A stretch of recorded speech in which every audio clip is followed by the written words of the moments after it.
sur ma chaîne MBN. Si c'est la première fois que tu tombes sur une de mes vidéos, je me présente rapidement. Moi c'est Anaïs, j'ai 22 ans. Ça fait 6-7 ans que je fais des vidéos sur YouTube, principalement des chansons, des vidéos humoristiques et aussi des vidéos sur mes études. J'ai fait plein de vidéos sur la prépa, donc si ça t'intéresse vraiment n'hésite pas. Dans cette vidéo en fait, je vais vous raconter ce que j'étudie. Je vis maintenant en école de commerce. Je suis dans un master, mais on dit aussi majeur. Je suis dans une majeure qui s'appelle Média. Si vous me suivez depuis longtemps, vous savez que j'ai quand même un profil vidéaste, créatif, et pourtant je suis dans une école de commerce. Et je vais vous montrer qu'en fait c'est possible d'allier les deux. Et avec cette spécialisation que je fais cette année, je vais vous montrer que c'est possible d'allier management et audiovisuel en même temps, et en quoi ça peut être un fort finalement, notamment pour la vie professionnelle. C'est un peu sérieux, mais je pense que ça peut vous intéresser, donc let's go. Et si t'aimes bien ce genre de vidéo où je suis juste en face cam et je vous raconte un peu ce que je fais, je vous raconte ma life, n'hésite pas à me le dire en commentaire.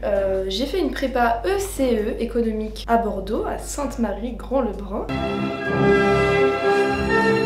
Et je crois que je vous ai assez détaillé ma vie en prépa avec mes vidéos en prépa. Donc il y a une playlist que je mettrai dans les fiches. Après donc ma prépa, j'ai passé les concours. J'avais déjà en tête d'intégrer IMTBS, école où j'étudie actuellement, et que j'ai eu finalement. Donc ça c'est cool. Et pourquoi en fait j'ai choisi IMTBS? Parce que en 3e année tu peux te spécialiser. Et c'est les masters, les majeurs. Donc moi j'avais vu la majeure média qui consiste au management de projets digitaux et médias. Et si vous me suivez depuis longtemps, moi genre je réalise les vidéos, moi c'est le côté créatif qui me plaît, c'est le côté artistique aussi, mais malheureusement je n'ai pas fait d'école de cinéma pour plusieurs raisons, mais j'avais peur de ne pas avoir une formation plus managériale autour d'un projet que je doutais avoir en école de cinéma. Après je me trompe sûrement parce que j'ai pas fait d'école de cinéma, et d'ailleurs je me suis peu renseignée sur ça, je savais que j'allais pas en faire de toute façon. En revenant à nos moutons, IMTBS était la seule école qui avait un master dans les médias, dans l'audiovisuel en fait. On va dire qu'en première et deuxième année j'ai eu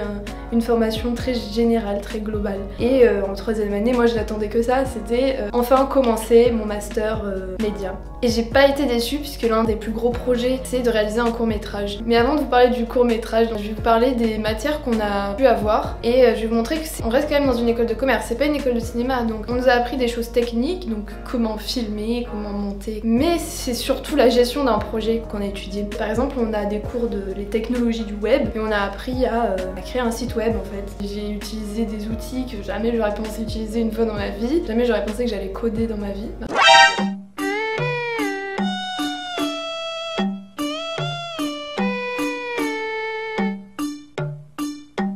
Ensuite, on a eu des cours de droit, puisque bien évidemment, tout ce qui est droit à l'image, droit de distribution, de films, audiovisuels, etc.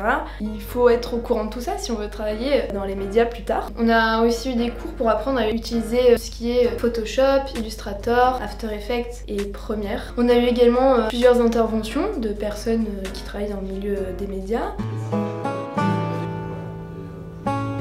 Il y a eu un cours que j'ai trop kiffé, c'était le management de projet média. Alors regardez comment je suis sérieuse, je prends des notes, c'est clean, c'est bien écrit, c'est clair, c'est précis. Vraiment à chaque cours, c'était vraiment challengeant. Le matin on faisait de la théorie, et l'après-midi on faisait un cas pratique, on se mettait en groupe, paf, ils nous donnaient une consigne, et il fallait l'appliquer avec ce qu'on avait appris le matin, mais aussi il fallait se débrouiller, il fallait faire preuve de beaucoup de créativité. Avec Média, on a aussi fait des sorties, notamment à TF1, donc dans les bureaux de TF1.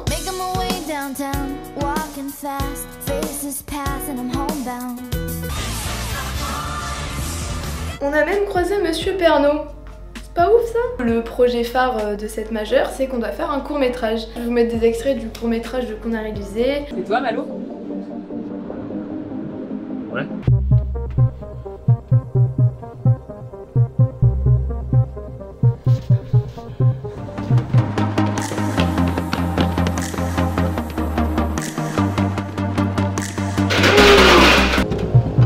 Voilà, sale bâtard! On était 4 et chacun avait un rôle. Il y avait le réalisateur, le responsable post-prod, le directeur de l'image et l'ingénieur son. Donc moi j'étais ingénieur son, mais bon il faut savoir que sur le terrain tout le monde a touché à tout. On a fait 2 nuits de tournage à Paris, mais c'était 2 nuits parce que c'était 2 nuits blanches. Et voilà quoi, on s'est retrouvés à 4 h du matin au milieu d'un rond-point à filmer une scène. Et si ça vous intéresse, on pourra le sortir sur YouTube éventuellement. Donc je sais pas, vous de me dire. Et après je vais vous parler des débouchés. Donc, moi actuellement je recherche un stage dans l'audiovisuel, mais aussi dans la communication, dans le marketing. Mais voilà, les gens de ma classe ont trouvé des stages à M6, à Canal+, d'anciens élèves ont fait leur stage à Arte. Il y a quand même des opportunités dans des grandes boîtes connues, dans la télé. Si vous avez d'autres questions sur ce que j'étudie, n'hésitez pas à me demander en commentaire. Si vous voulez avoir plus d'infos sur toutes les majeurs, les masters disponibles dans mon école, hop là j'en mets plusieurs, mais n'hésitez pas à aller voir le site de l'école. Merci d'avoir regardé cette vidéo. Je vous fais de gros bisous et à très vite pour de nouvelles aventures.